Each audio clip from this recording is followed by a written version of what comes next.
have two kids, 21 and 18, and here's some things that I did as a parent that would send you into a coma. Part 2. Number 1, there is this thing that I call an American Idol parent, and essentially what that is if you've ever watched American Idol and you have those people that get up there and start singing and they cannot sing, but they said, my mama said that I can sing. I refuse to be her, okay?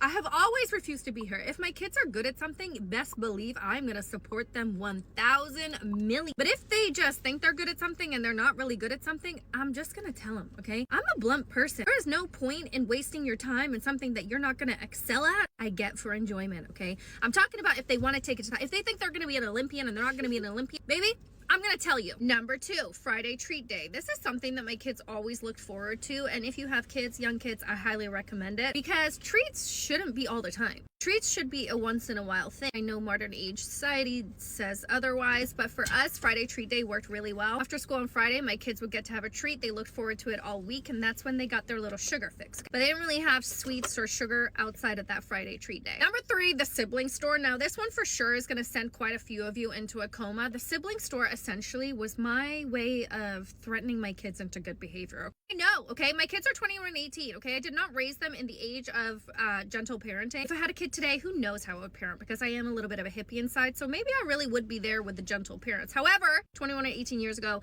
I just wasn't, okay? The sibling store was essentially, if my kids were being really bad, I would threaten to take them to the sibling store, or they would have to pick out another sibling if they were not going to get along with each other. Number 4, I homeschooled my kids. This was like a shift that we did when my eldest daughter was in grade 8, and then my youngest daughter was still in school, and then during the pandemic, we shifted to homeschool. But I always wanted to be a homeschooler. When my kids were little, I would watch YouTube videos of world schooling families who would go to India for a year and they just travel with their kids when they were really little. When I finally got to do it, let me tell you, I was a happy mama. We have done world schooling trips, which were so fun. We did a month-long world schooling trip to Mexico, and that was honestly the highlight of my life, probably. Just seeing the growth in my kids, especially my youngest daughter, that was so special. My phone dropped. But world schooling is so cool. Homeschooling is so cool. I don't think a lot of people quite grasp it, but my youngest daughter actually got a credit for our world schooling trip in Mexico for social studies. So like, you guys can find really creative ways. Like, your kids do not need to be in a traditional school in order to get an education, and I strongly believe in this. And one of my biggest regrets in life is not homeschooling sooner. Guys, we love you so much. Let me know if you want a part 3.